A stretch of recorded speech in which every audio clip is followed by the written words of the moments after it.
Why are you here?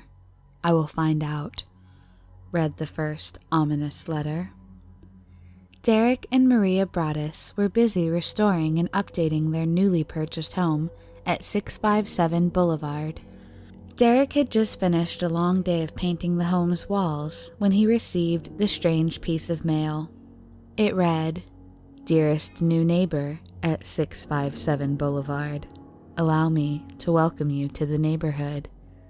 657 Boulevard has been the subject of my family for decades now, and as it approaches its 110th birthday, I have been put in charge of watching and waiting for its second coming.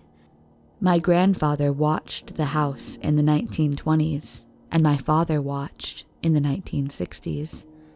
It is now my time. Do you know the history of the house?" This was the first of many letters that would be sent to the couple who had just paid a whopping $1.3 million to buy the beautiful house in the New Jersey neighborhood of Westfield in 2014. The neighborhood was that of the American dream, one of the safest areas in New Jersey. It was classic, well-kept, and upscale, with the average household income nearing $200,000 a year. Maria and Derek had worked their whole adult lives to be able to afford such an extravagant home and were looking forward to starting their lives in it. But their dream would never be fulfilled. Built in 1905 by a prominent town historian, the 3-story colonial-style house boasts 6 bedrooms, high ceilings, elegant columns, multiple fireplaces, and a sweeping verdant garden. It was purchased from the original owners by the mayor of the town in 1913 for just $1. Eventually, the mayor would sell it to his son and daughter-in-law for $1 in 1947. They would sell it to another couple a few years later in 1951, again for $1. That couple would sell the house to another couple in 1953, again for just $1. That couple would sell it to another family in 1955 for just $1. This was not some familial transaction where the home sold for $1 for tax purposes, as one would think at first glance, because something far more sinister was happening. No one wanted to live in the beautiful home. It was being watched. Eventually, the latest owners would try to make a profit from the house and sold it for $1.3 million in 2014 to a hardworking couple, Maria and Derek, who, within the first few days of being the new owners of record, started receiving disturbing letters. In early June, the couple received a note in the mail asking about if young blood was being brought in. It read, in part, in regards to there being new inhabitants, "Once I know their names, I will call them and draw them to me. I asked the prior owners to bring me young blood." The thing was, children were moving into the home. The couple had 3 children. Exactly a month later, on July 18th, another letter came, this one asking a worrisome question and making a disturbing statement. "Have they found what's in the walls yet? In time they will. I am pleased to know your names and have the names now of the young blood you've brought to me." The last letter they received requested horribly specific information. "Who has the bedrooms facing the street? I'll know as soon as you move in. It will help me to know who is in which bedroom, then I can plan better." The couple was so spooked that, besides calling the police each time a letter arrived, they also hired former FBI agents, forensic linguists, and private bodyguards to assist in finding the culprit. The forensic linguist was only able to infer that the person writing the letter was of an advanced age, that they were probably elderly, which made the letters more legitimate and even spookier, as they were evidently not just a teenage prank. The letters had no return address, and police had nothing to go on. There was nothing they could investigate as there were no leads. Police claimed they were investigating all possibilities and looking at all the neighbors as suspects, but never made any arrests or even had any specific suspects. The Watchers seemed to have a fascination for the 3 children set to move in, as a few of the letters specifically referenced the nicknames the couple used for each of their kids, with one letter stating, 657 Boulevard is anxious for you to move in.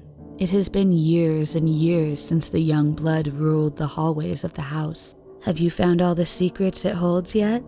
Will the young blood play in the basement, or are they too afraid to go down there alone? The nicknames referenced in the letter were not released to the public, as that would further endanger the innocent children. The couple were unable to move into their dream home as they felt unsafe. In one letter, the Watcher wrote, "Allow me to watch you and track you as you move through the house." The Watcher commented that the new owners had updated the house so fancy, and remarked that the remodel cries for the past and what used to be in the time when I roamed its halls. The Watcher also said that they ran from room to room, imagining life with the rich occupants there. The couple was appropriately freaked out and disturbed by these highly intrusive pieces of correspondence and attempted to sell the house, to no avail.